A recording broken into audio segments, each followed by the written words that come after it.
They say a man can live his whole life chasing light, and still die in the dark. I should know, because that man is me. For years, the world called me a genius, a dreamer, a man ahead of his time. But when I took my last breath in a cold hotel room, there was no applause, no headlines, no fortune. Just silence, and a body no one claimed for days. I was born during a storm. The sky split open with lightning as I entered the world, and someone whispered that I would either belong to the shadows or to the light. My mother, my fierce brilliant mother, swore I would carry light. And for a time, I believed her. But light always casts shadows. Mine began when I was only 5. My brother, my only rival, my only friend, was thrown from a horse and died before my eyes. From that night on, visions haunted me. Flashes of fire, patterns, entire machines building themselves in my mind. I could no longer tell what was real and what was only inside me. But I learned to trust those visions. They became my gift, my curse, my obsession. I was a frail boy, often sick, often scorned. My father wanted me in the church, to follow God with sermons and ritual. But I prayed to something else, the hum of energy, the invisible current that seemed to move through everything. When cholera nearly killed me as a teenager, my father finally bargained with fate, survive, and I will send you to study the science you crave. I survived. And so began my endless pursuit. I worked myself past exhaustion. Nights blurred into mornings, chalk dust filled my lungs, and professors begged me to slow down before I broke.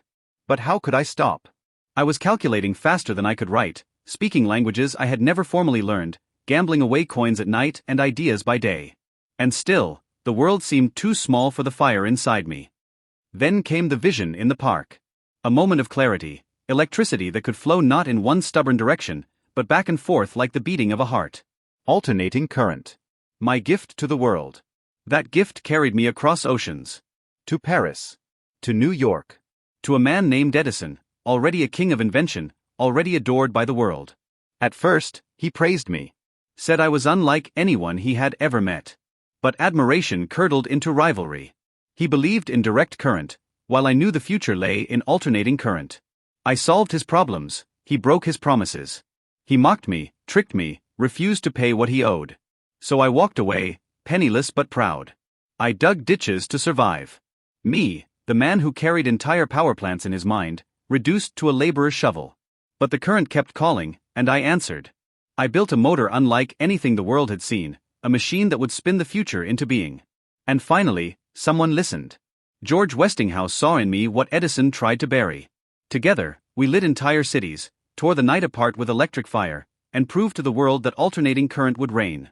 But victory is expensive. When Westinghouse's empire collapsed under debt, I did something no man of business would ever do. I tore up my contract, walked away from millions, billions by today's measure. Why? Because loyalty mattered more than money. Because I believed friendship was worth more than gold. That decision sealed my fate. I saved him, but I doomed myself. Still, there were moments of triumph. My laboratories blazed with invention, coils spitting lightning into the air, boats that moved without hands, rays that could see through flesh, light that bent and danced as if alive. For a brief time, kings and writers and dreamers visited me. They called me a prophet. They said I was touching the future with bare hands. Then the fire came.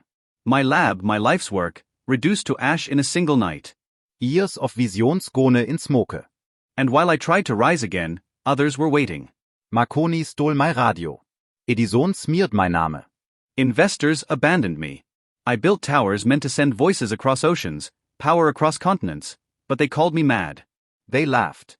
And without money, without backing, all my dreams crumbled into rust. The world moved on. They crowned others with prizes, celebrated thieves as pioneers. I stayed behind, feeding pigeons in the park, whispering my secrets to creatures who never betrayed me. The pigeons, they were my last companions. I fed them from my hands, the only beings who stayed when everyone else had gone. And so I lived, not as the man of light my mother promised, but as a ghost wandering the corridors of a hotel, rent paid not by wealth but by pity. I died in that room alone. No wife. No children. No fortune.